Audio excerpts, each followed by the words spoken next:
Kun reediyoo Afuura Biyyaati. Reediyoon Afuura Biyyaa dhimmoota Oromoof Oromiyaa laallatan irratti torbanitti si'a tokko sagantaa garaagaraa qabattee kan dhiyaattu madda odeeffannooti.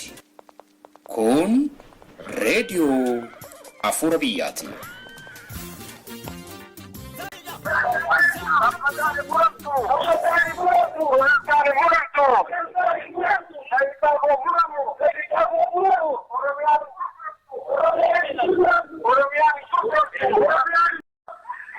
Kun kan qophaa'aa jiru magaalaa Suudiin magaalaa lammaffaati. Maal jedhama? Magaalaa lammaffaa Gottomborg jedhamti. Achitti qophaa'aa amma deemaa jira. Nama baay'eedha.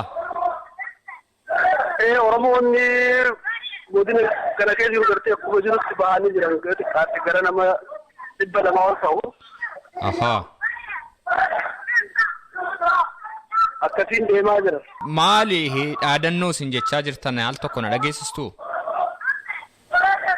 Dhageessaa yeroo sagalee uummataaf ta'ee dhaadannoo nuti barreessinee gara mootummaatti hin dhaabbanneef tokkoffaa barattoota Oromoo gaafii sirnaa gaafatan maqaa Oromummaatiin biyya isaanii irratti gaafii sirnaa gaafatan afaan qawweetii fi humnaan qe'ee isaanii irraa buqqisuu ajjeesuu saamu Oromoo balleessuu irratti fuuladeeffatee mootummaan gabroonfataa abbaa irree waan jiruuf kanaaf dura dhaabbachaa jirra. Tole. Isa kana keessattuu hawaasni Oromoodhaa tokkummaan keenya barattootaa fi Oromummaa isa faana akka jiran lallabaa jiranii. Tole. Kanaan deemaa jirraa jechuudha. Amma gaaffii keessan qaama mootummaatti dhiyeeffattu moo daandii marra deemtanii dhaadannoo garaagaraa jechaa jiru? Qaama mootummaa bulchiinsa magaalaa kanaa warra paarlaamantii kanaa barreeffamee ayyuu isaan irraa fudhannee akkuma uummattoota kamiittuu dhageessee deemaa jirra.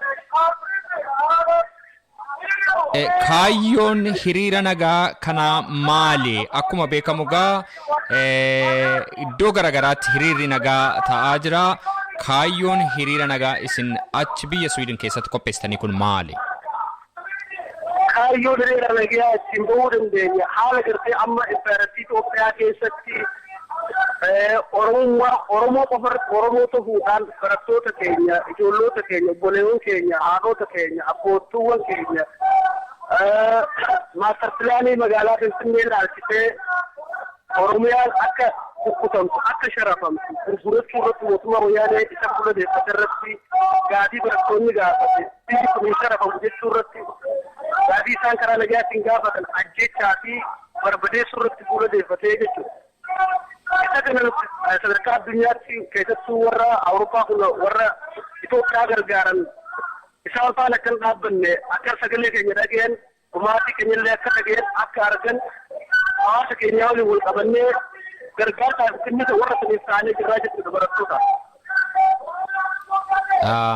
Mee kana carraa kanatti fayyadamuudhaan dhaamsa isin dhaggeeffattoota sagantaa kanaa iddoo garaagaraa biyya keessaaf ala ta'anii sagantaa kana dhaggeeffatanitti dabarsuu barbaaddan maali?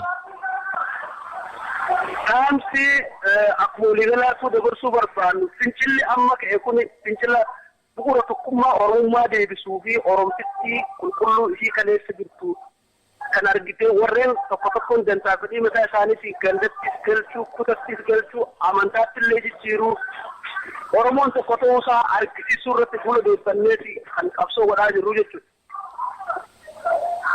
Hawaasa biyya ambaa keessa jiru ammoo hiriira nagaa kan amma baale alaa keessaan hundinuu warra kana faana dhaabbannee tokkummaa Oromoo keenyaa akka cimsamnu akka addaan hin cinne akka fincilli kun itti fufu qixa hundaanuu akka finiisan jenneetu dhaamsa dabarfannaa jechuudha isaaniif. Maqaa dhaggeeffattoota sagantaa kanaatiin guddaan isin galateeffadha. Baay'ee ulfaadhaa wayyoomaa.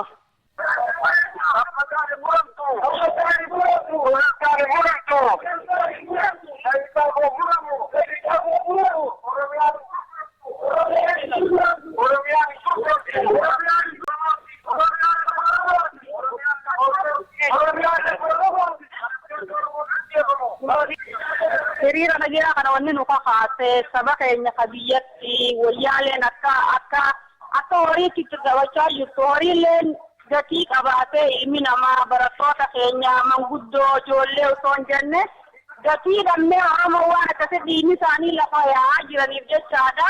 Waan saniin nu kakaasee jechuudha. Akka uummata keenyaa ni jirraa isinii wajji jirraa jennee akka dhageessifnuu fi akka mootummaan teessi jirrutunillee nu harkisee rakkina keenya kanaa fi uummata kana cinqii akkanaafi harkaa qabeessee akka nu hubattuu fi kanaaf kakaanee jechuudha rakkoo keenyaa nu harkanii jennee.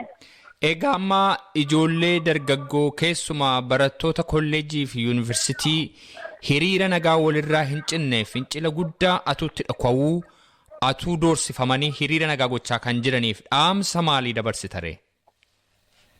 Dhaamsaan ani dabarsu ni jirra isin duuka jirra qabsoo teenya itti nuuf fufaa nutilleen namni du'e sanilleen akka waan nuti duuneen nu dhageemaa dhiinni laga yaa'usan waan nurraa dhangala'u nutti fakkaata isin booda jirra qabsaa waan ni fufa malee qabsoon itti fufaa qabsoo jaallan keenya ka dabrees tattaraaree dhurree dhiigaan nu mul'ise san lafee isaaniitti awwaalan san akkasumatti tartiiba isaanii san qabannee nutilleen irra aannee diina guyyaa tokko Oromiyaa keessatti Oromoo taatee biyya keenya abbaa biyyummaa taanee isiif bulchina isin duukaa jirraa jabaadhaa akka boodan deebine isin sossobanii akka manatti isin hin galchine yoo mana akka galle taate dhiinni keenya ka ganna qame sanilleen akkasuma lafatti hafaa saniifuu isin duukaa jirraa ni jirraa boodan deebinaan jaan barattoota keenya lubbuun dooranillee warra isaanii rabbi jajjabeessuun jaan. Maqaa dhaggeeffattoota sagantaa kanaan guddaan isin galateeffadha. Galatoomii ashamanjaa Oromiyaan ni bilisoomti.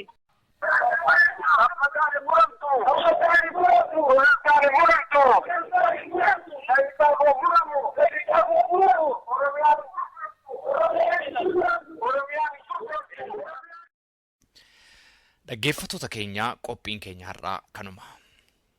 Waa'ee qophii keenyaa yaada yookaanis gaaffii yoo qabaattan karaa iimeelii keenyaa contact@saifanabalbal.com jedhaatiin quunnamaa. Fuulli intarneetaa keenyaa www.saifanabalbal.com jedhamaa nu daawwadhaa. Akkasumas feesbuukii irratti raadiyoo afuura biyyaa jettanii yoo nu barbaaddan nu argitu. Torbee qophii biraatiin hamma wal agarrutti torban gaarii isinii hawwinaa gaariitti.